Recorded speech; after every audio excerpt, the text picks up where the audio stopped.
శుక్లాంబరధరం విష్ణుం శశివర్ణం చతుర్భుజం ప్రసన్నవదనం ధ్యాయేత్ సర్వవిఘ్నోపశాంతయేత్. గురుర్బ్రహ్మా గురుర్విష్ణుః గురుర్దేవో మహేశ్వరః గురుః సాక్షాత్ పరబ్రహ్మ తస్మై శ్రీగురవే నమః. వ్యాసాయ విష్ణురూపాయ వ్యాసరూపాయ విష్ణవే నమో వై బ్రహ్మనిధయే వాసిష్ఠాయ నమో నమః. కూజంతం రామ రామేతి మధురం మధురాక్షరం ఆరుహ్య కవితాశాఖాం వందే వాల్మీకికోకిలం. శ్రుతిస్మృతిపురాణానాం ఆలయం కరుణాలయం నమామి భగవత్పాదశంకరం లోకశంకరం. వాగర్ధావివ సంపృక్తౌ వాగర్ధప్రతిపత్తయే జగతః పితరౌ వందే పార్వతీపరమేశ్వరౌ. సూక్తిం సమగ్రేతున స్వయమేవ లక్ష్మీః శ్రీరంగరాజమహిషీమధురైకటాక్షైః. వైదగ్ధ్యవర్ణగుణగుంభనగౌరవైర్యాం కండూలకర్ణకుహరాः కవయోధయంతి.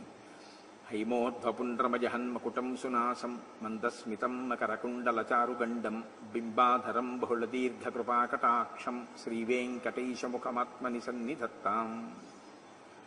మనోజవం మరుతతుల్యవేగం జితేంద్రియం బుద్ధిమతాం వరిష్టం వాతాత్మజం వనరయూథముఖ్యం శ్రీరామదూతం శిరసా నమామి. ఆపదామపహర్తారం దాతారం సర్వసంపదాం లోకాభిరామం శ్రీరామం భూయో భూయో నమామ్యహం. శ్రీరామచంద్రం శ్రితపారిజాతం సీతాముఖాంబోరుహచించరీకః సమస్తకల్యాణగుణాభిరామः నిరంతరం మంగళమాతనోతు. సింధూరారుణవిగ్రహాం త్రినయనాం మాణిక్యమౌళిస్ఫురత్తారానాయకశేఖరాం స్మితముఖీం ఆపీనవక్షోరుహాం పాణిభ్యాం అళిపూర్ణరత్నచషకం రక్తోత్పలం బిభ్రతీం సౌమ్యాం రత్నఘటస్థరక్తచరణాం ధ్యాయేత్ పరేదంబికాం. హరి ఓం. పరమేశ్వర స్వరూపమైన సభకి నమస్కారం.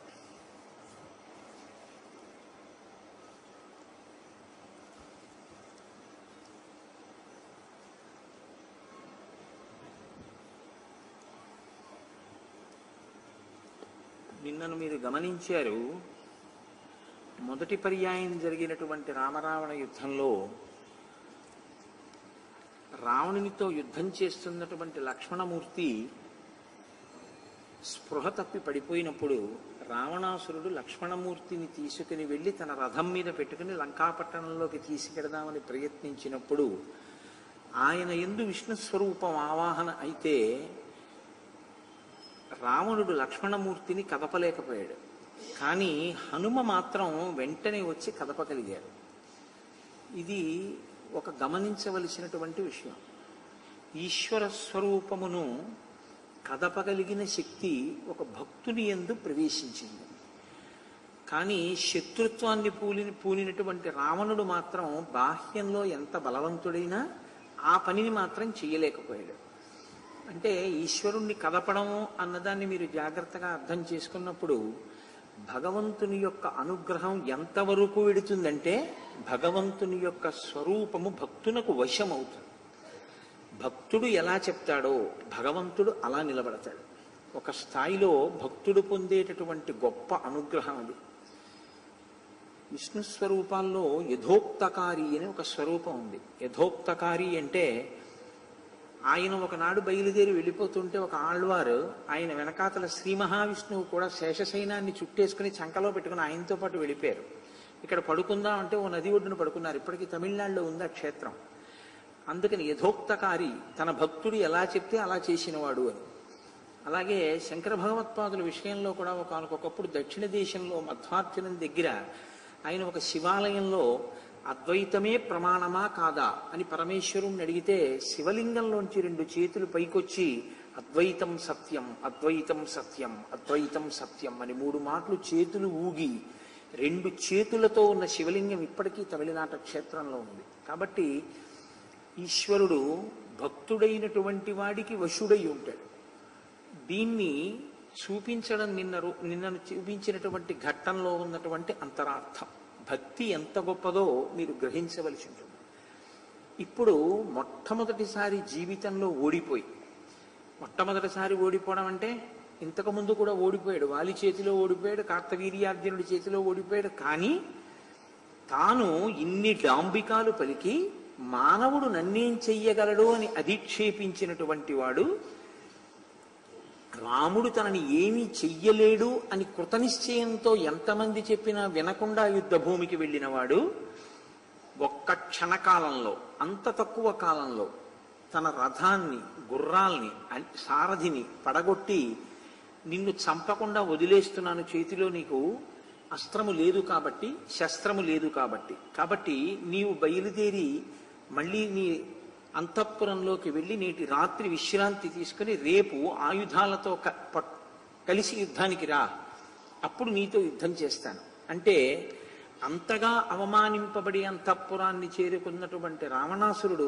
చాలా మదనపడ్డాడు. విచిత్రం ఏమిటంటే ఆయనకి ఇప్పుడు జ్ఞాపకానికి వచ్చాయి ఆయనకున్న శాపాలు. ఇంతకాలం ఆయనకి జ్ఞాపకం రాలేదు. సర్వం తత్కలు మీ మోఘం యత్తప్తం పరమంతప యత్సమానో మహేంద్రేణ మనుషేనాస్మి నిర్జిత. ఇంద్రుని చేత కూడా గెలవబడని వాణ్ణి, ఇంద్రుణ్ణి గెలిచిన వాణ్ణి, అంత గొప్ప తపస్సు చేసిన వాణ్ణి కేవలం ఒక మనుష్యుడి చేతిలో ఇవాళ నేను ఓడిపోయాను. దేవదానవ గంధర్వై యక్షరాక్షస పన్నగై అవధ్యత్వం మయా ప్రాప్తం మనుష్యేభ్యో నయాచితం. నిజంగా మనుష్య జాతి అంతా సంతోషించవలసినటువంటి శ్లోకం ఈ శ్లోకం. ఎందుకంటే మనుష్యులు నన్నేం చేస్తారు అని చెప్పి కనీసం నేను వాళ్ళ చేతిలో ఓడిపోనన్న వరం కూడా అడగను అని ప్రగల్భాలు పలికిన వాడు ఇవాళ అంటున్నాడు, నేను దేవదానవ గంధర్వ యక్ష రాక్షస పన్నగముల చేత సంహరింపబడకుండా బ్రహ్మగారిని వరం కోరాను, కానీ మనుష్యుల చేత నేను వధింపబడను అని వరం కోరుకోకపోవడం ఎంత పొరపాటైందో నాకు ఇవాళ అర్థమైంది. అంటే ఒక మనుష్యుడు అంత శక్తి కలిగి ఉంటాడు అని మహానుభావుడు రామచంద్రమూర్తి ఒక నరుడిగా ఈ భూమి మీద నడచి మనుష్య జాతికే అంత కీర్తి ప్రతిష్టలు తెచ్చినటువంటి అవతారం రామావతారం. అందుకే రామావతారాన్ని, రామచంద్రమూర్తిని ఉపాసన చెయ్యకుండా, ఆయనని పూజించి ఆయన పట్ల భక్తి లేకుండా ఉన్నటువంటి నరజన్మ సార్థకత లేని నరజన్మ. విదితం మానుషం మన్యే రామం దశరథాత్మజం ఉత్పత్స్యతే హి మధ్వంసే పురుషో రాక్షసాధమ నిహనిష్యతి సంగ్రామే త్వాం కులాధమ దుర్మతే. ఒకానొకప్పుడు అవధ్యత్వం మయా ప్రాప్తం మనుషేభ్యో నయాచితం. నేను చాలా గర్వంతో ఉన్నాను, మనుష్యులు ఏం చేయగలను. కానీ ఇక్ష్వాకు వంశంలోనే పుట్టినటువంటి అనరణ్యుడు అనబడేటటువంటి రాజుతో నేను యుద్ధం చేసి ఆయన పట్ల అమర్యాదతో ప్రవర్తించినప్పుడు, ఆయన పట్ల హింసాత్మకంగా నేను ప్రవర్తించినప్పుడు ఆయన ఒక శాపవాక్కు విడిచిపెట్టాడు. మా వంశంలో జన్మించిన వాడే నీ మృత్యువునకు హేతు అవుతాడు అని. నాకు ఇప్పుడు అర్థమవుతోంది, ఇక్ష్వాకు వంశంలో పుట్టినటువంటి వాడే మహానుభావుడైనటువంటి రామచంద్రమూర్తి. నాకు ఇక్ష్వాకు కులనాథేన అనరణ్యేన యత్పురా, పూర్వకాలంలో నాకు అనరణ్యుడు ఇచ్చినటువంటి శాపం జ్ఞాపకానికి వస్తోంది. శప్తోహం వేదవత్యాచ యథాసా దర్శితా పురా సీయం సీతా మహాభాగా జాతా జనకనందిని. నేను ఒకానొకప్పుడు వేదవతి అన్న పేరుతో అమ్మవారు జన్మించింది. ఆమె పుట్టినప్పుడు వేద ఘోష వినపడింది. అటువంటి తల్లి సాక్షాత్ పరాశక్తి అంశతో జన్మించినటువంటి ఆమెను తపస్సులో ఉండగా నేను ఆమెను మోహించి బలాత్కరించబోయాను. బలాత్కరించబోతే ఆ తల్లి యోగాగ్ని యందు శరీరాన్ని విడిచిపెడుతూ ఒక శాపవాక్కు విడిచిపెట్టింది. నేనే ఒక స్త్రీగా జన్మించి నీ యొక్క కులనాశనమునకు కారణమవుతాను అంది. ఆనాడు నేను ఆడది అంటే అంత చులకనగా చూశాను. చులకనగా చూసి తపస్విని అయినటువంటి వేదవతి పట్ల మోహాన్ని పెంచుకుని ఆమె శీలాన్ని హరించే ప్రయత్నం చేశాను. ఆమె విడిచిపెట్టినటువంటి శాపవాక్కు ఇవాళ ఈ రూపంలో వచ్చింది. అందుకే సేయం సీతా మహాభాగా జాతా జనకనందిని, ఆ వేదవతియే సీతమ్మగా వచ్చింది అని నాకు అర్థమవుతోంది. ఉమానందీశ్వరశ్చాపి రంభా వరుణకన్యక యథోక్తాస్తన్మయా ప్రాప్తం నమిథ్యా ఋషిభాషితం. ఇప్పుడు అంటున్నాడు నమిథ్యా ఋషిభాషితం. ఋషులైనటువంటి వారు మాట్లాడిన మాటలు ఎన్నటికీ నిజం కాకుండా పోవడం అన్నది ఉండదు, అవి నిజమై తీరుతాయి. ఒకప్పుడు ఉమా పార్వతీదేవి నన్ను శపించింది. పరమేశ్వరుడితో కలిసి క్రీడిస్తున్నటువంటి తల్లి నర్తిస్తున్నటువంటి తల్లి కైలాస పర్వతం మీద ఉండగా నేను కైలాస పర్వతాన్ని కదిపాను. అప్పుడు ఆమె ఆ హఠాత్ పరిణామమునకు ఉలికిపాటు చెందినదై ఇంత ఉద్ధతితో ప్రవర్తించిన వాడెవరో వాడు స్త్రీల చేతనే కులనాశనమును పొందుతాడు అంది. కాబట్టి నేను ఇప్పుడు ఆ సీతమ్మ తల్లి చేతిలో శాపవాక్కుని అనుభవించడానికే సీతమ్మ తల్లిని తీసుకొచ్చి లంకాపట్టణంలో ఉంచాను అని నాకు అర్థమవుతోంది. నందీశ్వరశ్చాపి, మీకు ఇతపూర్వం నేను చెప్పి ఉన్నాను, నందీశ్వరుడి పట్ల అమర్యాదతో ప్రవర్తించి వానరముఖమున్నవాడివి అని రావణాసురుడు ఆయన నిందిస్తే వానరములే వచ్చి రాక్షస వంశ వినాశనమునకు కారణమవుతాయి అని నందీశ్వరుడు శపించాడు. కాబట్టి నందీశ్వరుడు యొక్క శాపం నాకుంది. రంభ వరుణ కన్యక, రంభ నలకూబరుడు అనబడేటటువంటి తన యొక్క ప్రియుని ఇంటికి వెడుతుంటే నేను ఆ రంభని చూసి మోహించి బలాత్కారంగా ఆవిడ్ని అనుభవించాను. ఆనాడు నలకూబరుడు నాకు శాపాన్ని ఇచ్చాడు. ఆ అధర్మమునకు పాల్పడినప్పుడు పరస్త్రీ మీద నువ్వు వ్యామోహం పెంచుకుంటే, పుంజిక స్థల విషయంలో కూడా ఇదే జరిగింది. నీవు ఒక స్త్రీ వలననే బలాత్కారమైనటువంటి ధోరణిలో ఒక మహాపతివ్రతని తీసుకొచ్చి ఏనాడు అశోకవనంలో ఉంచి ఆమె పట్ల క్రుద్ధుడవై కామమోహితుడవై ప్రవర్తిస్తావో ఆనాడు నీకు మరణం ఆసన్నమవుతుంది అని నాకు శాపవాక్కు ఉంది. నమిథ్యా ఋషి భాషితం, పుంజిక స్థలానబడేటటువంటి ఒక అప్సరస విషయంలో కూడా నేను ఇలాగే అమర్యాదగా ప్రవర్తించి ఆమెని కూడా బలవంతంగా అనుభవిస్తే, ఆమె చతుర్ముఖ బ్రహ్మగారు సభలో ఉండగా వెళ్ళి నీ వంశంలో జన్మించిన వాడు స్త్రీల పట్ల ఇంత అమర్యాదతో ప్రవర్తిస్తున్నాడని తన గోడు వినిపిస్తే, క్రుద్ధుడైన చతుర్ముఖ బ్రహ్మగారు ఇక నుండి నువ్వు ఏ స్త్రీ జోలికైనా ఆమె ఇష్టము లేని స్త్రీని నీవు అనుభవించే ప్రయత్నం చేస్తే నీ తల వ్రక్కలైపోతుందని శాపవాక్కు విడిచిపెట్టాడు. కాబట్టి ఇన్ని కారణములను చూస్తే నా మృత్యువుకు ఏవి హేతువులో వాటన్నిటినీ నేను ఇక్కడికి తీసుకొచ్చాను అని నాకు అర్థం అవుతోంది. కాబట్టి ఇప్పుడు నన్ను ఈ కష్టం నుంచి గట్టెక్కించగలిగిన వాడెవరు? మీరు కొంచెం జాగ్రత్తగా ఆలోచిస్తే ఇప్పుడు న్యాయంగా ఎవరు జ్ఞాపకానికి రావాలి? రావణాసురుడికి విభీషణుడు జ్ఞాపకానికి రావాలి. ఇప్పుడు కాదు, ఎప్పుడో చెప్పాడు నాకు ఈ మాట, అన్నయ్య పాడైపోతావు, వంశనాశనం అవుతుంది అన్నయ్య అని చెప్పాడు. కాబట్టి విభీషణుడు చెప్పినటువంటి మాటల్ని నేను ఇప్పుడు పాటించి సీతమ్మని తీసుకెళ్లి రామచంద్రమూర్తికి సమర్పించేస్తే నేను బ్రతికిపోతాను అనుకోవాలి. కానీ ఆయన మూర్ఖత్వం అలివిలేని మూర్ఖత్వం. అన్నాడు కదా, మాల్యవంతుడు వచ్చి తనతో మాట చెప్తే ఏం చెయ్యమంటావు? ఇది నా స్వభావం, స్వభావో దురతిక్రమ, దాన్ని నేను అతిక్రమించలేను. నా శరీరాన్ని రెండుగా నరికేసినా నేను అనుకున్నదే నేను చేస్తానన్నాడు. ఆ మూర్ఖత్వం పెంచుకోవడం, ఎంతమంది చెప్పినవి జ్ఞాపకానికి వచ్చినా, ఎన్ని శాపవాక్కులు జ్ఞాపకానికి వచ్చినా చిట్ట చివరి నిర్ణయం మాత్రం తనని బాగు చేసే నిర్ణయం వైపుకు మాత్రం బుద్ధి ప్రచోదనం ఉండదు. కాబట్టి అతనికి విభీషణుడు జ్ఞాపకానికి రాలేదు, కుంభకర్ణుడు జ్ఞాపకానికి వచ్చాడు. జ్ఞాపకానికి వచ్చి ఇప్పుడు నా సోదరుడైనటువంటి కుంభకర్ణుడిని నిద్రలేపితే అతను నాకు తప్పకుండా ఉపయోగపడతాడు. ఈ మధ్యనే నాతో మాట్లాడి వెళ్ళాడు. ఆయన 6-7 అలా మాసముల పాటు నిద్రపోతుంటాడు. ఆయన వెళ్ళి కూడా ఎన్నో రోజులు అవ్వలేదు. ఈ మధ్యనే 9 రోజుల క్రిందనే నాతో మాట్లాడి వెళ్ళాడు.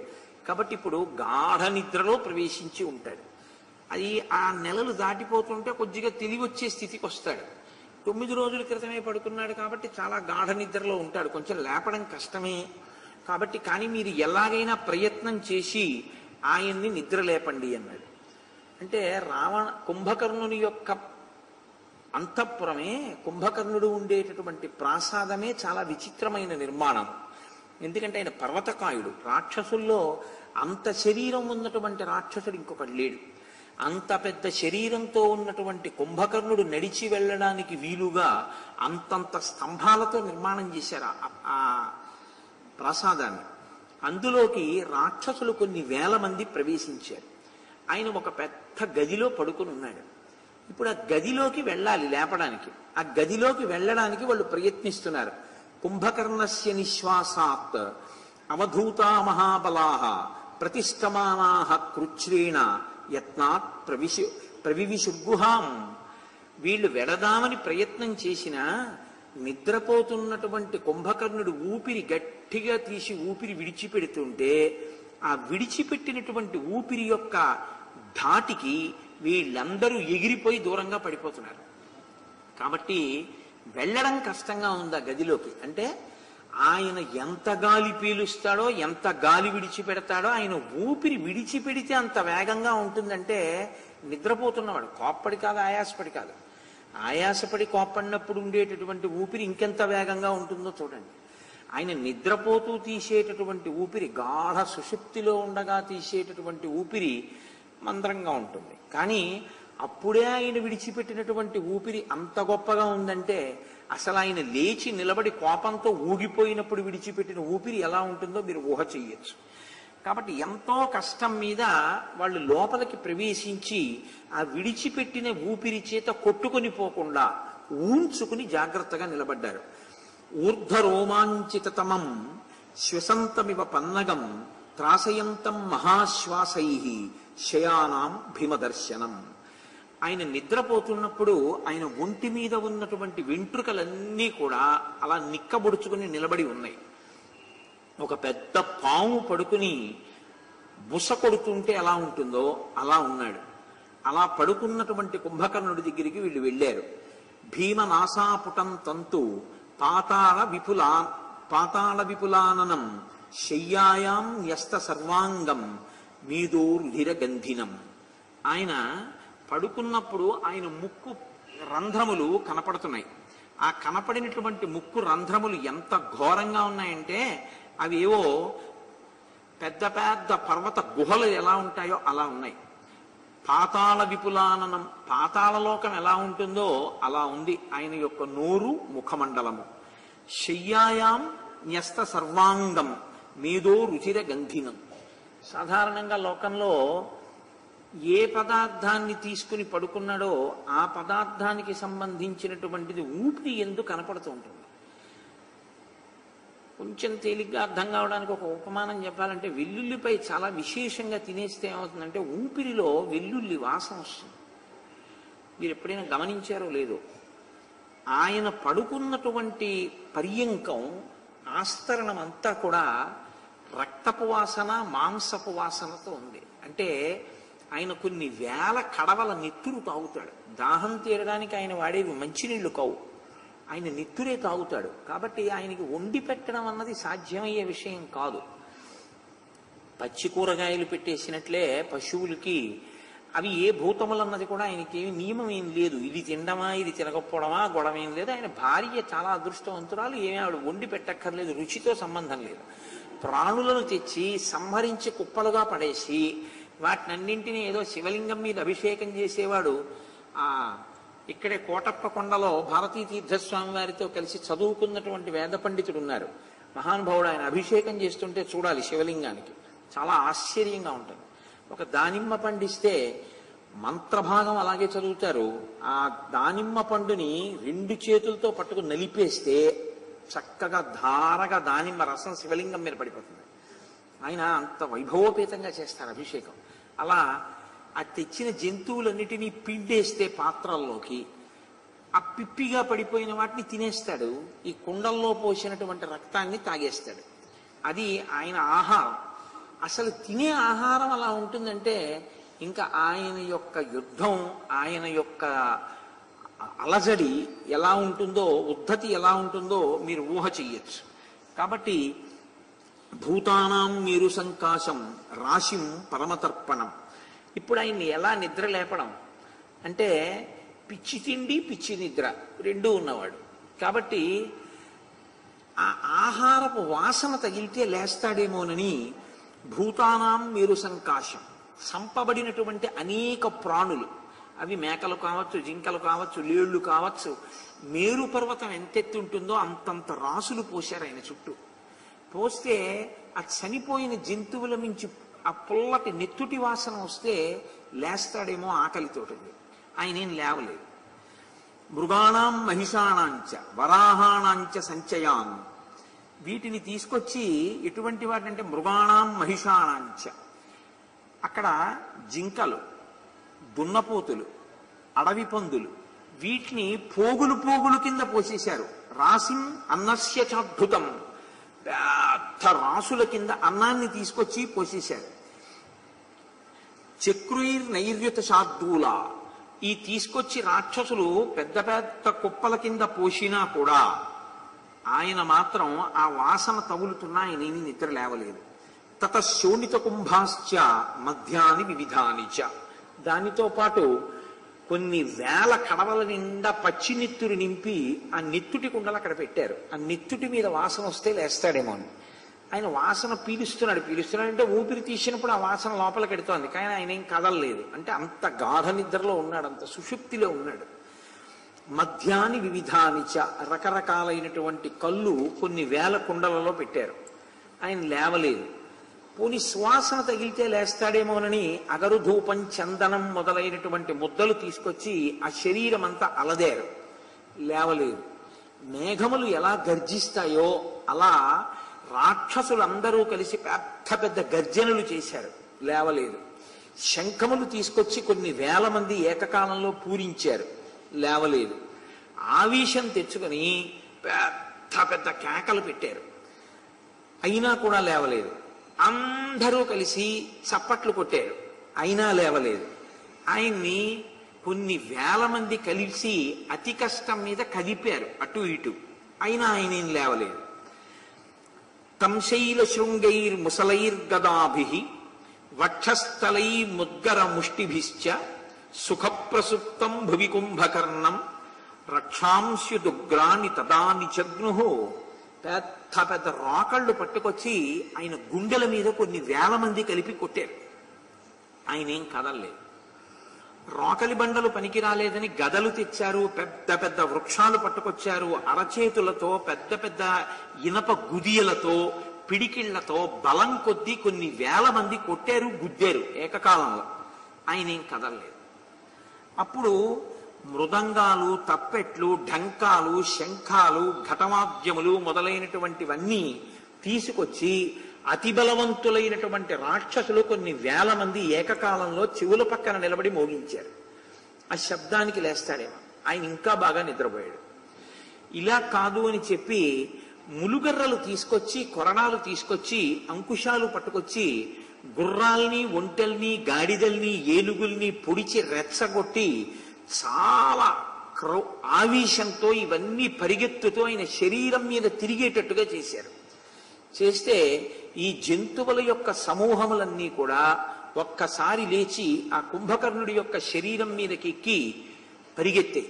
అయినా సరే ఆయన మాత్రం లేవలేదు. అప్పుడు 1000 ఢంకాలు తీసుకొచ్చి పెద్ద పెద్ద బంగారు స్తంభాలు పెట్టి ఈ 1000 ఢంకాలు కట్టారు. కట్టి ఏకకాలంలో 1000 ఢంకాలు మోగించారు. అయినా సరే ఆయన ఏమీ లేవలేదు. ఇక ఎలా లేపుతాం? వాళ్ళకి చాలా కోపం వచ్చింది, చాలా అసహ్యం వేసింది. ఇదేం పిచ్చి నిద్ర చూడండి, ఎంతకి లేపినా లేవలేదనుకోండి, ఏమిటా మొద్దు నిద్ర ఏమిటి అంటారు. ఆ మొద్దు నిద్ర ఏమిటి అన్నట్లే లేపమని రావణ ప్రభు అంటాడు. ఈయనేమో లేవడం. వాళ్ళకి ఎంత ఆగ్రహం వచ్చిందంటే కొన్ని వేల మంది ఆయన తల వెనకాల నించున్నారు. కొన్ని వేల మంది 2 చెవుల కింద చేరారు. చేరి ఏకకాలంలో ఇన్ని వేల మంది కలిసి జుట్టు పీకేశారు. ఇన్ని వేల మంది కలిసి చెవులు కొరికేశారు. అయినా ఆయన కథలను కూడా కదలలేదు. ఎంత పిచ్చి నిద్రో, బ్రహ్మగారి శాపం అది. కాబట్టి అలా నిద్రపోతుంటాడు ఆయన. ఆయన్ని ఎందుకు అనాలి? కృతఘ్న అనో మాట. కృతఘ్నఘ్నాయ దేవాయ జ్యోతిషాం పరయే నమః అని. సూర్యోదయం అయిపోతోంది అని ఏ పని లేనట్టు పడుకోవడానికి సిద్ధపడి ఉలికిపాటుతో లేచి పూజా మందిరంలోకి వెళ్ళాలన్న ఉత్సాహం లేకుండా పడుకున్న వాళ్ళందరూ కుంభకర్ణులే. ఆయన్నే అనక్కర్లేదు. కాబట్టి ఇప్పుడు లేవట్లేదు అన్న బాధతో కొన్ని 100 కడవల నీళ్లు పట్టుకొచ్చి ఆయన చెవుల్లో పోసేశారు. పోసేస్తే మంగళగిరి పానకాల స్వామి కడుపులోకి పానకం వెళ్ళిపోయినట్టు ఈ 100 కడవల నీళ్లన్నీ చక్కగా ఆయన చెవుల్లోకి వెళ్ళిపోయాయి. తప్ప ఆయన మాత్రం లేవలేదు. ఇంకా ఏం చేస్తే లేస్తాడు? వాళ్ళకి అర్థం కాలేదు. ఆఖరి ప్రయత్నంగా ఒక్క పని చేద్దామనుకున్నారు. వారణానాం సహస్రంచ శరీరేస్య ప్రధావితం కుంభకర్ణస్తతో బుద్ధ స్పర్శం పరమబుద్ధ్యత. ఒక్కసారి కొన్ని వేల ఏనుగుల్ని తీసుకొచ్చి అన్ని ఏనుగుల్ని ఆయన శరీరం మీదకి ఎక్కించేశారు. ఎక్కించేస్తే కాళ్ళ మీద, చేతుల మీద, కడుపు మీద, గుండెల మీద కొన్ని వేల ఏనుగులు ఎక్కి ఏనుగుల్ని తిప్పారు. ఏనుగు బరువు అంటే మాట్లాడండి, ఇన్ని వేల ఏనుగులు ఆయన శరీరం మీద పడతాయంటే పడుకుంటే ఇంకా ఎక్కడానికి ఇంకొక ప్రదేశం కూడా ఉంది, వెనక వీపు. అవిని సాధారణంగా వీపు ఎక్కడాన్ని ఎక్కించుకుంటారు తాతగారు మనవణ్ణి. ఎక్కించుకోవలసిన వీపు ఖాళీగానే ఉంది. బరువు పెట్టుకోకూడని గుండెల మీద, బరువు ఎక్కిస్తే గబుక్కుని ఉలికి పడేటటువంటి కడుపు మీద, తొడల మీద, కాళ్ళ మీద ఇన్ని వేల ఏనుగులు తిరుగుతున్నాయి. నిలబెట్టడం కాదేదోను, అవి తిరుగుతున్నాయి. అంటే ఇంకా ఎక్కుతాయి, చోటుంది. ఇక వాళ్ళు ఊరుకున్నారు, ఇవి తిరిగితే లేస్తాడేమో అని. ఇన్ని వేల ఏనుగులు శరీరం మీద తిరగడం మొదలుపెట్టిన తర్వాత ఆయనకి కొంచెం తెలివి వచ్చినట్లయింది. ఆయనకి తెలివి వస్తే వచ్చే పెద్ద సమస్య ఏమిటో తెలుసా అండి? తినేస్తాడు, ఎదురుగుండా ఏది కనపడతాడు. అప్పుడు ఆయనకి ఉన్న బాధ ఏమిటంటే వానరులా రాక్షసులా అవేమి చూడ్డం. మొహం కడుక్కోక్కర్లేదు, బెడ్ కాఫీ తాగేయచ్చు. అంటే కుంభకర్ణుడి లక్షణం ఉంది అని గుర్తు కదండి. అందుకని ఆయన ఎదురుగుండా ఏం కనపడితే దాన్నే నోట్లో పడేసుకుంటాడు. వండక్కర్లేదు, అదేం పచనం చేయక్కర్లేదు. అది పరిగెడుతున్నా, బతికున్నా, ఎలా ఉన్నా తీసి నోట్లో పడేసుకుంటాడు. కాబట్టి ఇప్పుడు వాళ్ళకి భయం వేసింది, లేస్తున్నాడేమో అని వాళ్ళకి అనుమానం వచ్చింది. అనుమానం వచ్చి వాళ్ళందరూ పారిపోయారు గదిలో వచ్చి. కానీ లేచాడో ఆకలి, కడుపు నిండిందో నిద్ర. లేరని మీరు అనుకుంటున్నారా? కుంభకర్ణుడు వంశవాళ్ళు చాలా మంది ఉన్నారు. నాకు తెలుసున్నాయని ఒక ఆయన ఉన్నాడు, నేను ఆశ్చర్యపోయాను. ఒకసారి తలకి కట్టుకుని కనపడ్డాడు నాకు. ఏమన్నా అలా ఉన్నారేమో అని అడిగాను. అడిగితే ఆయన అన్నాడు, ఏమీ లేదండి, మాకు పశ్చిమ గోదావరి జిల్లాలో పొలం ఉంది, అక్కడికి వెళ్ళి బాగా ముంజికాయలు తినేసాను కోటేశ్వరారు. ఆ తీసి రైతు ఇచ్చాడు, చాలా ముంజికాయలు తినేసి సాయంకాలం వేళ పడుకుని నిద్రపోయానండి. నిద్రపోతే మర్నాటి సాయంకాలం ఓ తాటిపండు తల మీద పడిందండి, అప్పుడు లేచాను, దెబ్బ తగిలితే కట్టు కట్టారు అన్నాడు. నేను తెల్లబోయాను. అదే ముందు రోజు సాయంకాలం పడుకోవడం అసుర సంధ్య వేళలో, ఉత్తర సంధ్యలో పడుకోకూడదు కదా అన్నాను. మీరు అన్యాలా అంటారండి అన్నాడు. వాడికి ఇవాళ సాయంకాలం పడుకుంటే మర్నాటి సాయంకాలం తాటిపండు పడ్డాక తెలివి వచ్చింది, కట్టుకుని కనపడ్డాడు నాకు. ఎంత అసహ్యం వేసిందో ఆ తాటి చెట్టుకి. నా ముంజులన్నీ తినేసి ఎలా పడుకున్నాడు అన్నాడు. ఓ పండు పారేసింది తల మీద, అది కట్టుకు తిరుగుతున్నాడు. ఇంకా అది పడకపోతే అంటే ఎప్పుడు లేచేవాడు, 2-3 రోజులు అలా పడుకుంటాడులా ఉంది. నాకు చాలా ఆశ్చర్యం వేసింది. వాల్మీకి మహర్షి ఉత్తినే రచన చేయలేదు, ఇలాంటి వాళ్ళు ఉంటారనమాట. రేపు ఈ ప్రసంగం ఎక్కడో ఏ టీవీలోనో విన్నాడంటే నా గురించే చెప్పారు కోటేశ్వరారు అనుకుంటారు. పేరు చెప్పలేదు కాబట్టి గొడవలేదు. కాబట్టి సనాగ భోగాచల శృంగ కల్పౌ విక్షిప్య బాహు విరిశృంగ సారు వివృత్య వక్త్రం బడబా ముఖాభం నిశాచరోసౌ వికృతం జజృంభే. నిద్ర లేచిన వాడికి మంచి నిద్రలో లేచాడనుకోండి, ఆవలింతలు మొదలవుతాయి. మంచి గాఢ నిద్రలో లేపేశారు కదా. కాబట్టి ఇప్పుడు ఆయన కళ్ళు నులుముకున్నాడు. ఎర్రటి సూర్యబింబం ఎలా ఉంటుందో అలా ఉన్నాయి ఆ కళ్ళు. లేచి చేతులు ఇలా చాపాడు.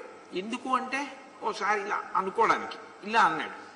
ఇలా అంటే ఇప్పుడు ఆ చేతులు ఎలా ఉన్నాయిట, పర్వత శిఖరములు ఎలా ఉంటాయో అలా ఉన్నాయిట చేతులు. మహాసర్పాలు ఎంత పొడుగ్గా ఉంటాయో అంత పొడుగ్గా ఉండి ఆ చెయ్యిలా ముట్టుకుందామంటే దిక్కుమాలిన చెయ్యి ఎక్కడా మెత్తతనంగా ఉండడం అన్నది లేదు. గిరిశృంగములు ఎంత కఠినంగా ఉంటాయో అంత కఠినంగా ఉన్నాయి. అసలు ఆయన్ని ఎలా పడగొట్టాలో అర్థం కాలేదు.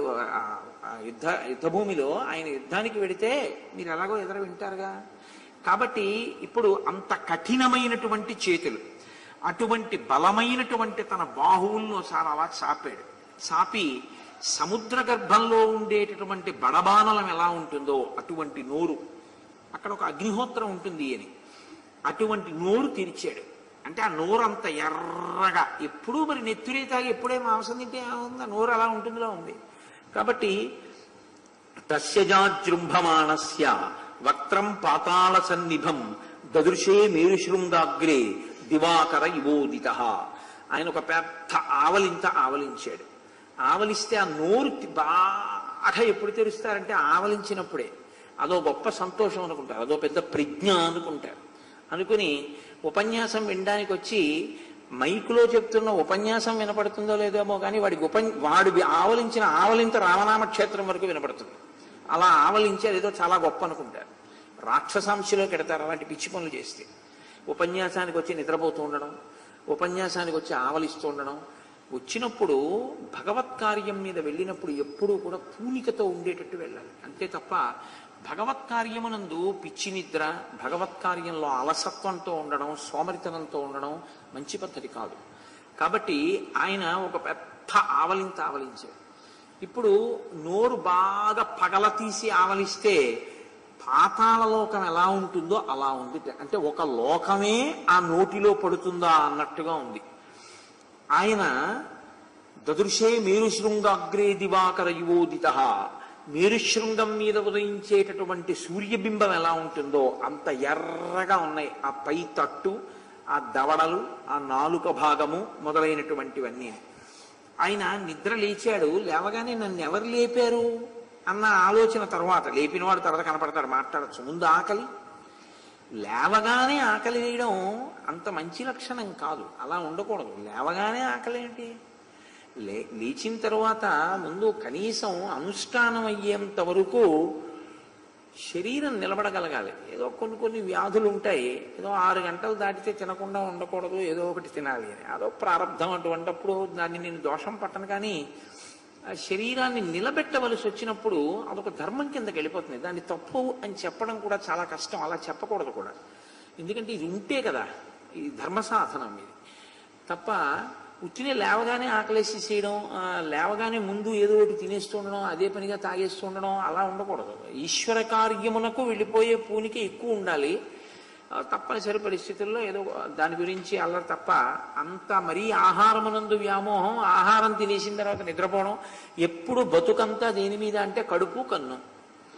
ఇది నింపుతూ ఉండడం, ఇది పడిపోతుంది, ఇది విప్పడం, ఇది నింపడం, ఇది నింపడం, ఇది పడిపోవడం, ఇది విప్పడం, మళ్ళీ తినడం, అలా ఉండకూడదు.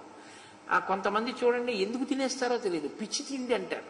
మా అమ్మగారు మాట అంటుండేది, కూర బాగుంది అని 2వ మాట వేసుకొని కూర బాగుందని 3వ మాట తింటే ఆవిడ అనేది కడంట కడాకు తినడం నేర్చుకోకు జీవితంలో లేదు.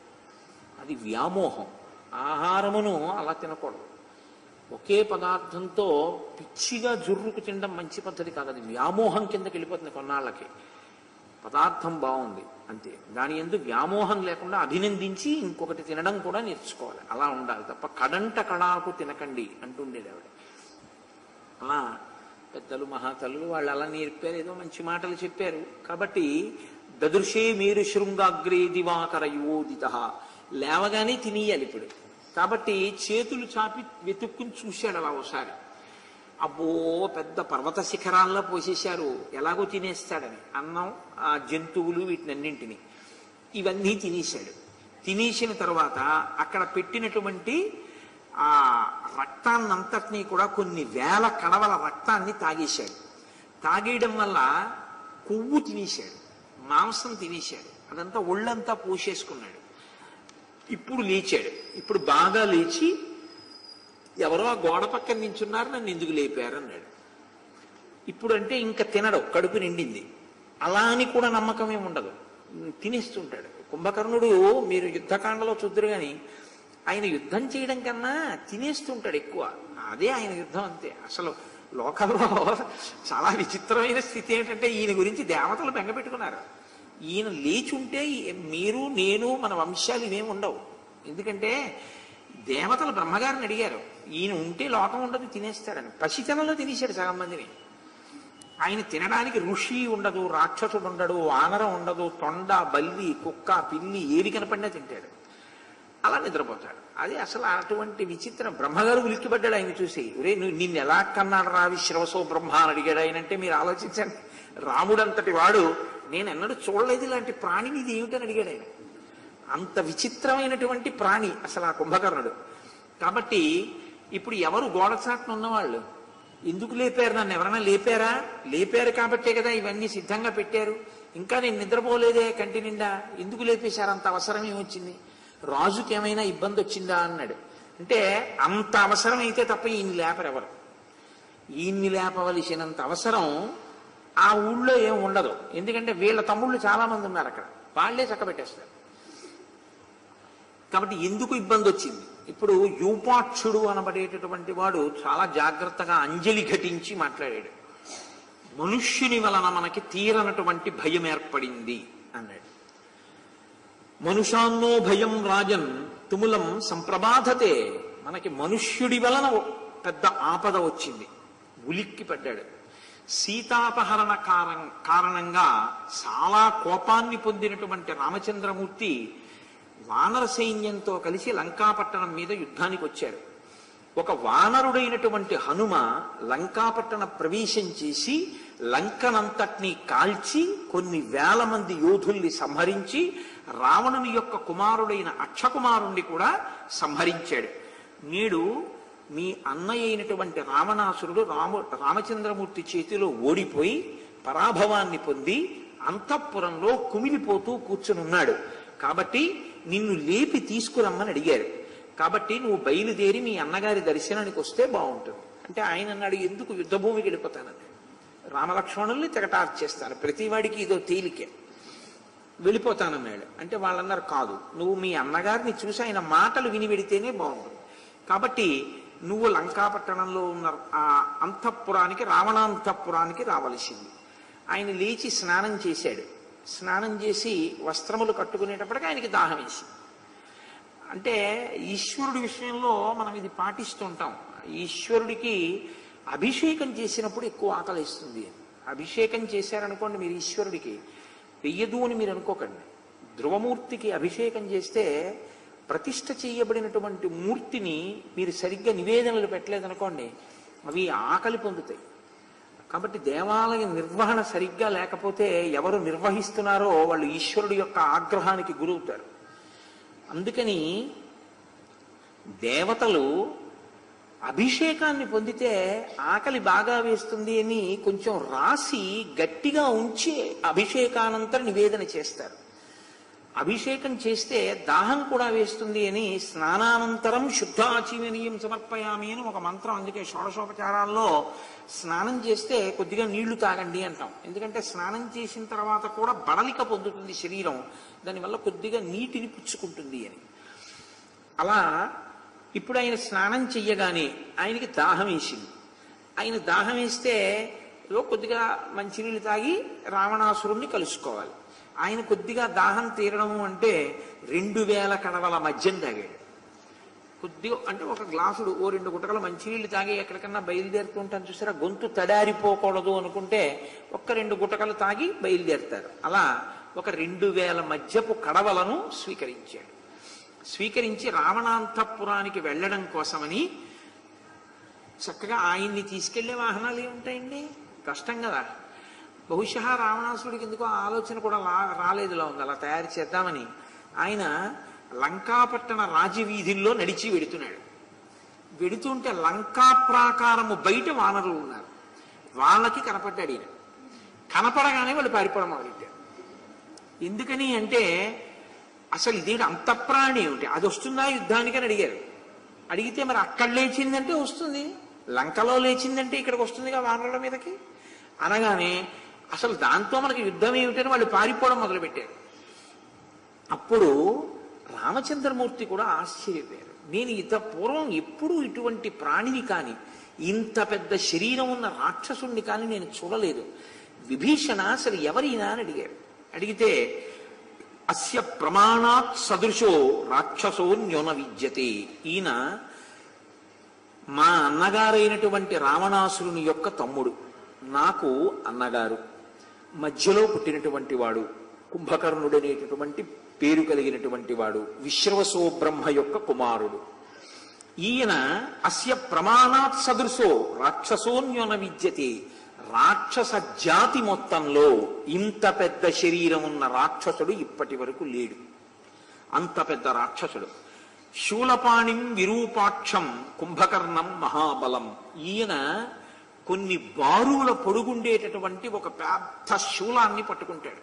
అది కాల్చినటువంటి నల్ల ఇనుముతో తయారు చేయబడిన శూలం. ఆ శూలానికి బంగారపు పూత పూయించాడు రావణాసురుడు. ఏదో విగ్రహాలకి వాటికి బంగారపు పూత పూస్తుంటారే గోపురాలకి, అలా ఆయన పట్టుకునే శూలానికి బంగారు పూత పూయించాడు. ఆ శూలం పట్టుకుని యుద్ధం చేస్తూ ఉంటాడు. అలా వాళ్ళు విశేష బలంతో ఉంటారు.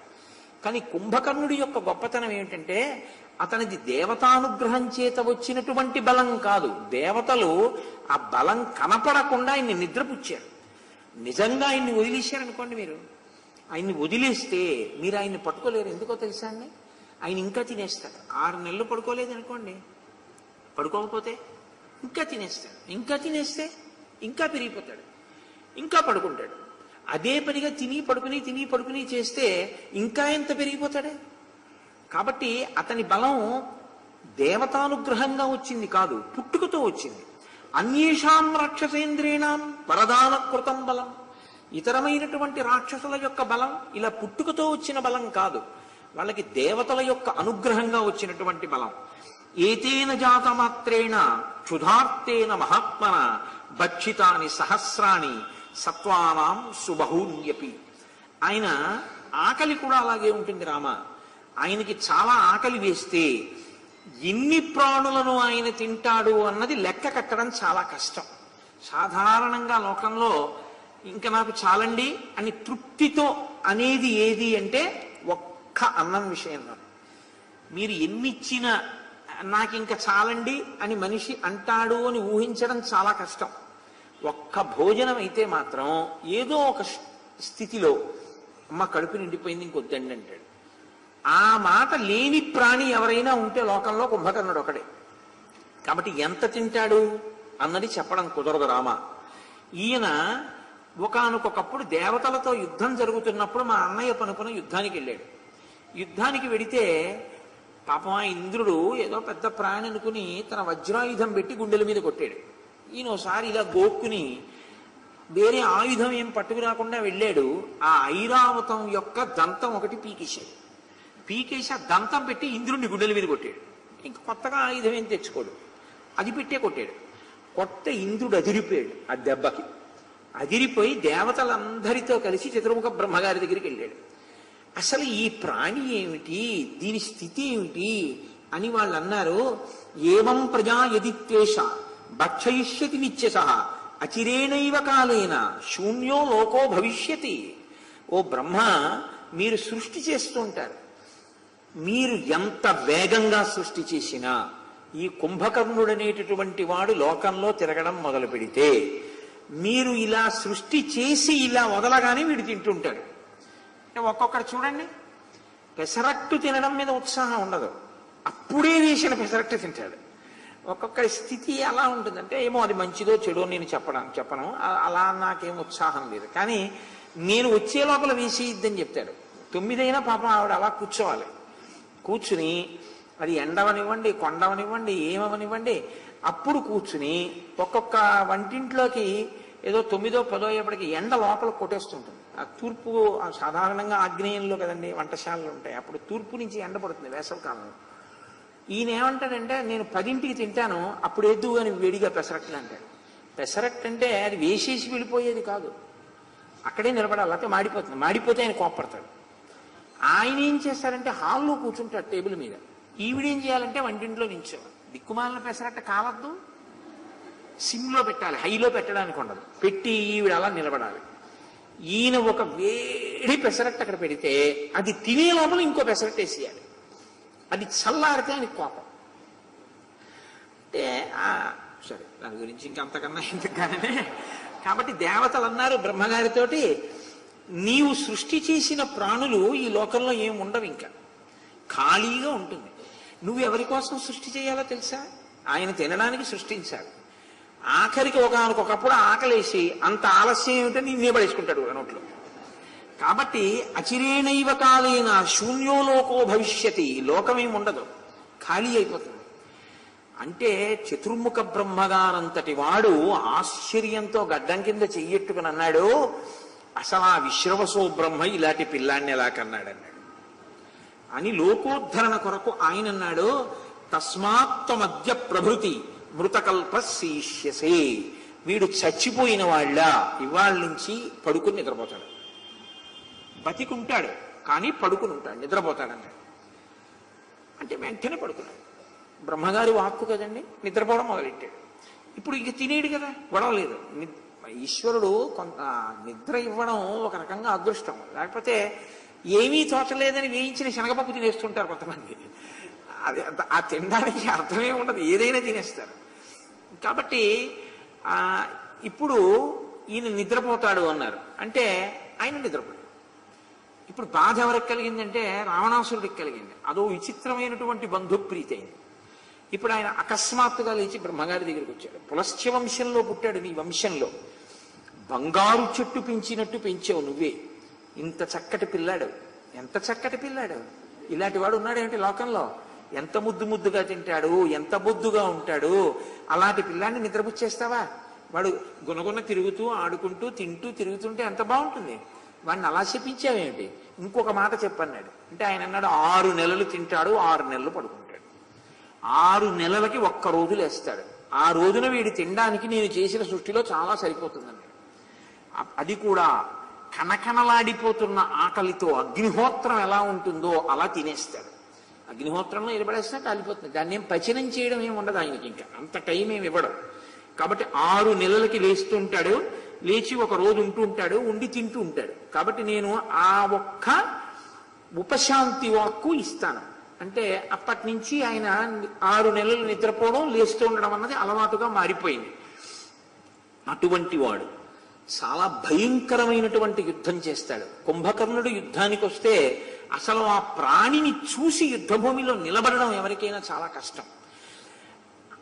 అంటే రామచంద్రమూర్తి ఆశ్చర్యపోయే లోపలే చాలా మంది వానరులు సేతు దాకా వెళ్ళిపోయారు. అసలు అది యుద్ధానికి వచ్చిన తర్వాత ఇంకా దాంతో యుద్ధం ఏంటి అని వాళ్ళు వెళ్ళిపోతే విభీషణుడు అన్నాడు, అది ప్రాణి అని, అది కదిలి వచ్చి తింటుందని, అది బతికున్నటువంటి ఒక జీవి అని వానరులకు చెప్పకండి. చెబితే వాళ్ళు భయపడిపోతారు. వాళ్ళు కాదు, ఎవరూ నిలబడరు యుద్ధభూమిలో. కాబట్టి ఒక యంత్రం ఒకటి తిరుగుతూ ఉంటుంది లంకాపట్టణంలో. ఒక పెద్ద యంత్రాన్ని నడుపుతారు అప్పుడప్పుడు. అది యంత్రం, అది లంకలో తిరుగుతోంది అని చెప్పండి. ఆ యంత్రం బయటకు వస్తుంది. వచ్చినప్పుడు మనందరం చెట్లు విసరాలి, శిఖరాలు విసరాలి, ఆ యంత్రం పడిపోతుందని చెప్దాం. చెప్తే తినదు కదా అనుకుంటారు. కాబట్టి ఏదో విసురుతారు చెట్లు కొమ్మలు. ఆ తర్వాత చూద్దాం వాడి సంగతి. రామచంద్రమూర్తి ఉన్నారు కదా, అది వాళ్ళ ధైర్యం. అందుకని ఉచ్యంతాం వారా సర్వే యంత్రమేతత్ సముచ్ఛ్రితం ఇది విజ్ఞాయ హరయో భవిష్యంతీహ నిర్భయాః. మనం యంత్రము అని చెప్తే నిర్భయంగా ఉండేటటువంటి అవకాశం ఉంటుంది. ఇప్పుడు సరే, వానర సైన్యాన్నంతటినీ మళ్ళీ పిలిచారు. మీరు భయపడద్దు, అది యంత్రం అన్నారు, అలా పారిపోకూడదన్నారు, భీరువులుగా బతకూడదన్నారు. మళ్ళీ వానర సైన్యం అంతా వచ్చారు. అంత పెద్ద యంత్రం బయటికి వస్తే మనం విసరాలి కదా అని పర్వత శిఖరాలు పెళ్లగించారు, తీసుకొచ్చారు, సిద్ధంగా పట్టుకున్నారు. పెద్ద పెద్ద శిలలు పట్టుకున్నారు, చెట్లు పట్టుకున్నారు. అది బయటికి వస్తుంది. బయటికి వచ్చినప్పుడు మనందరం దాన్ని పడగొట్టాలని ఎంతో ఉత్సుకతతో నిలబడి ఉన్నారు. ఆ సమయంలో కుంభకర్ణుడు రావణ దర్శనం కోసమని రావణాంతఃపురంలోకి వెళ్ళాడు. ఆయన పెద్ద ఆసనం మీద కూర్చుని ఉన్నాడు. పాపం మర్యాద మాత్రం పాటిస్తాడు ఏ విషయంలోనైనా. ఒక్కటి, కుంభకర్ణుడు ఒక్కొక్కసారి ధర్మం గురించి మాట్లాడతాడు. బొత్తిగా అలా నిద్రపోయి అలా లేచాడు కాబట్టి ఆయనకి ఏమీ తెలియదు అనుకోవడానికి లేదు. అంత మరీ బొత్తిగా అజ్ఞానిగా ఉంటాడా అంటే ధర్మాన్ని మాట్లాడుతుంటాడు. ఆయన అన్నగారి పాదములకు వంగి నమస్కరించాడు. నమస్కరించి కూర్చున్నాడు. కూర్చుంటే చాలా పెద్ద ఆపదొచ్చింది కాబట్టి నువ్వు నాకు సహాయం చెయ్యాలి, రామలక్ష్మణుల్ని నిర్జించాలి అని రావణుడు అడిగాడు. ఓ పెద్ద నవ్వు నవ్వాడు. నవ్వి రావణునితో అన్నాడు, దృష్టో దోషో హియోస్మాభిః పురా మంత్ర వినిర్ణయే హితేష్వనభిరక్తేన సోయం అసాదిత్యస్త్వయా. నీకు ఇతపూర్వమే తమ్ముడు చెప్పాడు, మంత్రులు చెప్పారు. అసలు మంత్రుల్ని సంప్రదించకుండా సీతమ్మని తీసుకురావడమే పెద్ద నేరం. సీతమ్మని మంత్రుల్ని సంప్రదించకుండా తీసుకొచ్చావు. తీసుకొచ్చిన తర్వాత యుద్ధం వచ్చింది. ఇప్పటికైనా మంత్రులందరూ ఏం చెప్పారో అది చెయ్యడం న్యాయం. అది చెయ్యలేదు. కాబట్టి ఇప్పుడు ఈ ఫలితం ఎందుకు వచ్చింది? నువ్వు చేసుకున్న పనికే వచ్చింది. కాబట్టి నువ్వు చేసిన పనికి వచ్చిన ఫలితాన్ని నువ్వు అనుభవించవలసి ఉంటుంది. కాబట్టి రామలక్ష్మణుల చేతిలో లంక నువ్వు నేను అందరం కూడా బాధపడవలసి ఉంటుంది. దేశకాల విహీనాని కర్మాణి విపరీతవత్ క్రియమాణాని దుష్యంతి హవింష్య ప్రయతేష్వివ. ఒక యజ్ఞం చేసేటప్పుడు ఆ యజ్ఞంలో పైకి లేస్తున్నటువంటి అగ్నిహోత్రమునందు హవిస్సు సమర్పణం చేసేటప్పుడు దాన్ని కూడా శాస్త్రాన్ని అనుసరించి సమర్పణం చెయ్యాలి. ఆ అధికారం ఉన్నవారు సమర్పణం చెయ్యాలి. లేకపోతే శాస్త్రరహితంగా అగ్నిహోత్రంలో వేసినటువంటి హవిస్సు ఎలా నశించిపోతుందో, దేవతలు ఎలా స్వీకరించారో అలా దేశము కాలము ఈ రెండిటినీ పట్టించుకోకుండా ఎప్పుడూ న్యాకు పౌరుషము ప్రతాపము ఉన్నాయనుకున్నవాడు చేసే పనులు ఇలాగే కట్టి కుడుకుతాయన్నాడు. చాలా గొప్ప మాట కదండి. ఎప్పుడూ నేనింతవాడిని అనుకోవడమే తప్ప కొండ అద్దమందు కొంచెమై ఉండదా అన్న మాట ఆలోచించడం చేత కాలేదనుకోండి, చాలా కష్టంగా ఉంటుంది జీవితం, చాలా ఇబ్బందిగా ఉంటుంది. దేశకాలములను పట్టించుకోవడం నీకు చేత కాలేదు కాబట్టి ఇటువంటి విపరీత పరిస్థితిని ఎదుర్కొంటున్నావు. త్రిషు చైతేషు శ్రేష్టం శ్రుత్వా తన్నావబుధ్యతే రాజావా రాజమాత్రోవా వ్యర్థం తస్య బహుశ్రుతం. ఎన్ని వినడం అన్న విషయాన్ని పక్కన పెట్టన్నయ్యా. నువ్వు చాలా విన్నావు, వేదం నేర్చుకున్నావు.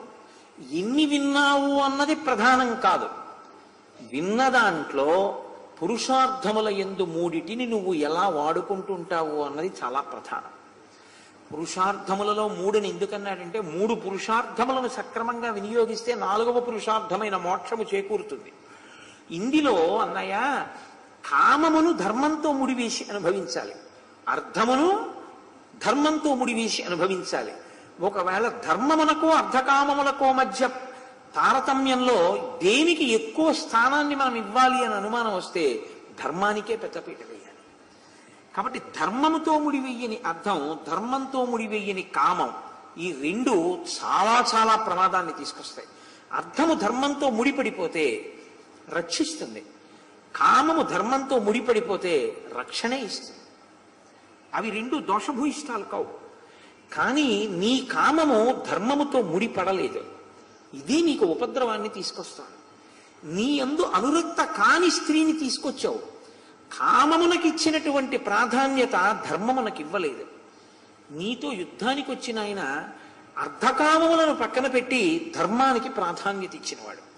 ఇప్పుడు ఒకడు పురుషార్థములలో ధర్మమును విడిచిపెట్టి కామాన్ని పట్టుకున్నవాడు, ఒకడు అర్ధకామములను ధర్మంతో ముడివేసి ధర్మాన్ని బాగా పట్టుకున్నవాడు.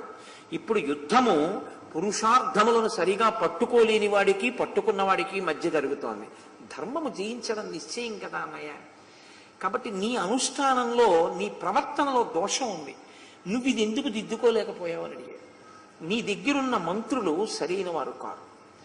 నీ ప్రీతి కొరకు మాట్లాడేవాళ్ళు నీ దగ్గర కానుకలను అపేక్షించేవారే తప్ప శాస్త్రమును బాగా అధ్యయనం చేసి అవతలవాడి అభ్యున్నతి కొరకు శాస్త్రవాక్కు నిర్భయంగా మాట్లాడాలి తప్ప కేవలం అవతల వాళ్ళ దగ్గర బహుమానం పుచ్చుకోవడం కోసం శాస్త్రవాక్కుని విస్మరించి వారి ప్రీతి కొరకు మాట్లాడి వెళ్ళిపోవడం అలవాటైతే అవతల వారి పతనమును తీసుకురాగలవు తప్ప నువ్వు శాస్త్రాన్ని మాట్లాడలేవు, అవతల వారిని ఉద్ధరించలేవు. కాబట్టి అన్నయ్య, శాస్త్రములో ప్రవేశము లేనివాడు, శాస్త్రవాక్కు ధైర్యముగా చెప్పలేనివాడు, ఇలాంటి వాళ్ళని నీ మంత్రులుగా ఉంచుకున్నావు. అనభిజ్ఞాయ శాస్త్రార్థాన్ పురుషాః పశుబుద్ధయః. ఎంత పెద్ద మాట వేశాడో చూడండి. వాళ్ళు పశువులు అన్నయ్య. శాస్త్రము తెలిసి ధైర్యముగా చెప్పనివాడు, శాస్త్రము తెలియకుండా సలహాలు చెప్పేవాడు. ఈ ఇద్దరూ కూడా ప్రమాదమే. అది పశుబుద్ధి అన్నయ్య. ప్రాగల్భ్యాద్వక్తుమిచ్చంతి మంత్రేష్వభ్యంతరీకృతాః. అటువంటి వాళ్ళు చెప్పేటటువంటి మాటని ఉపదేశము అనరు, ప్రగల్భము అంటారు. అటువంటి ప్రగల్భములను నువ్వు బాగా వింటూ ఉంటావు. అలాంటి మంత్రుల్ని, అలా మాట్లాడేటటువంటి వాళ్ళని, ప్రగల్భాలు పలికే వాళ్ళని, నిజంగా యుద్ధ భూమిలో నిలబడి ఏమీ చెయ్యలేని చేతకాని వాళ్ళని నీ చుట్టూ పెట్టుకున్నావు అన్నయ్య. ఇది నీ జీవితంలో దోషం. కాబట్టి నువ్వు నన్ను పిలిచావు కాబట్టి, నిద్ర లేపావు కాబట్టి ఒక మాట చెప్తాను. యదుక్తమిహితే పూర్వం క్రియతామనుజేన చ తదేవనో హితం కార్యం యదిచ్ఛసి చ తత్కురు. మన తోడ పుట్టినవాడు, ధర్మాత్ముడైనటువంటి వాడు విభీషణుడు చాలా న్యాయమైన మాట చెప్పాడన్నయ్య. అసలు నిజంగా నీ హితాన్ని కోరి మాట్లాడినవాడు, ధైర్యంగా మాట్లాడినవాడు విభీషణుడు ఒక్కడే. విభీషణుడు ఏది చెప్పాడో అది నువ్వు చెయ్యి అన్నయ్య, నీకు ఎవరో చెప్పక్కర్లేదు, నీ తోడ పుట్టినవాడు చెప్పాడు. ఆయన చెప్పిన మాటలోని పరిపక్వతని అర్థం చేసుకో. సీతమ్మని తీసుకెళ్లి రామచంద్రమూర్తికి సమర్పించేసి, ఈ యుద్ధం ఉండదు, నువ్వు క్షేమంగా ఉంటావు, నా మాట విను అన్నాడు. ఇప్పుడు ఆయనకి ఎక్కడలేని కోపం వచ్చింది రావణాసురుడికి. మాన్యో గురురివాచార్య కిం మాం త్వం అనుశాససి కిమేవ వాగ్భ్రమం కృత్వా కాలే యుక్తం విధీయతాం కిమేవం వాక్శ్రమం కృత్వా కాలే యుక్తం విధీయతాం. ఎందుకింత శ్రమ పడుతున్నావు? నీవు నాకు ఆచార్యుడివా? నువ్వు నాకు గురువువా? నీకన్నా ముందు నేను పుట్టానా? నాకన్నా ముందు నువ్వు పుట్టావా? పెద్దవాడు గురువు అన్న మాట నీకు తెలీదా? పెద్దవాడు తండ్రితో సమానమని తెలీదా? నాకు బోధ చేసే ప్రయత్నం చేస్తున్నావు ఏంటి? నువ్వు నాకు బోధ చెయ్యవలసిన అవసరం లేదు. కష్టపడి మాట్లాడి శ్రమ పడకు.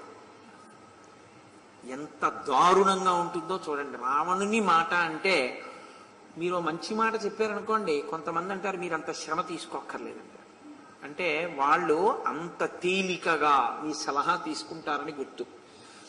విభ్రమాచిత్తమోహాద్వా బలవీర్యాశ్రయేణవా నాభిపన్న విధానీం యత్ వ్యర్థాస్తస్య పునఃకథ.